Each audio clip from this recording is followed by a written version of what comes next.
চানা দিয়ে ডাল বানিয়ে আমরা প্রায় সবাই কম বেশি খেয়ে থাকি, তবে আজ আমি চানা দিয়ে বানাবো এক অন্য ধরনের রেসিপি। চলুন শেয়ার করি।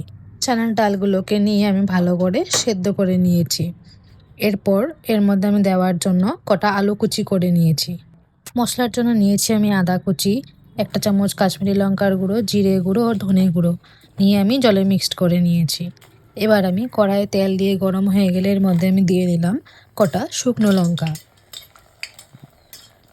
এটা ভালো করে ভাজা ভাজা হয়ে গেলে এর মধ্যে আমি দিয়ে নিলাম গরম মশলা অর্থাৎ দারচিনি, লবঙ্গ ও এলাচ ও সাথে তেজপাতা। এরপর দিয়ে নিলাম অল্প পরিমাণে গোটা জিরে।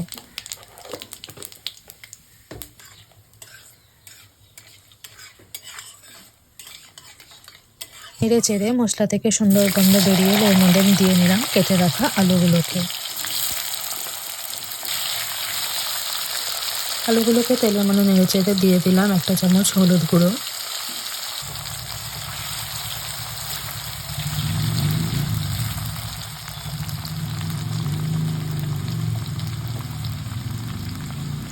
এবার মশলাগুলো আমি ঢেলে দিলাম, যেগুলো আমি জলের মধ্যে মিশিয়ে রেখেছিলাম একসাথে।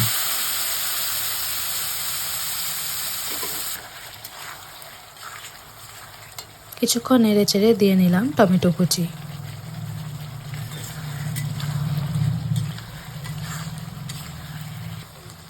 দিয়ে নিলাম পরিমাণ মতো নুন।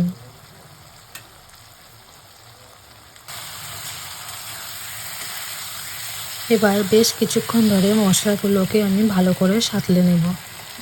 এরপর আমি সিদ্ধ করে রাখা ডালগুলো এর মধ্যে দিয়ে নেব।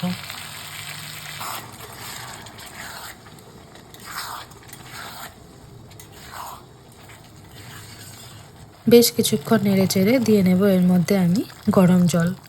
গরম জল দিলে তরকারির টেস্টই একদম পাল্টে যায়। টেস্ট ব্যালেন্স করবার জন্য দিয়ে নিলাম আমি খুবই অল্প পরিমাণে চিনি। দিয়ে নিলাম কটা কাঁচা লঙ্কা।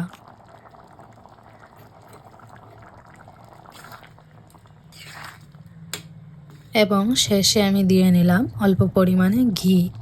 এতে সুন্দর গন্ধ আসে তরকারিতে এবং খেতেও খুব টেস্ট হয়।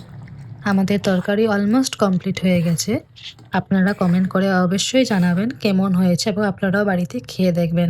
এই ধরনের নতুন নতুন ভিডিও পাওয়ার জন্য অবশ্যই চ্যানেলটিকে সাবস্ক্রাইব করে পাশে থাকবেন।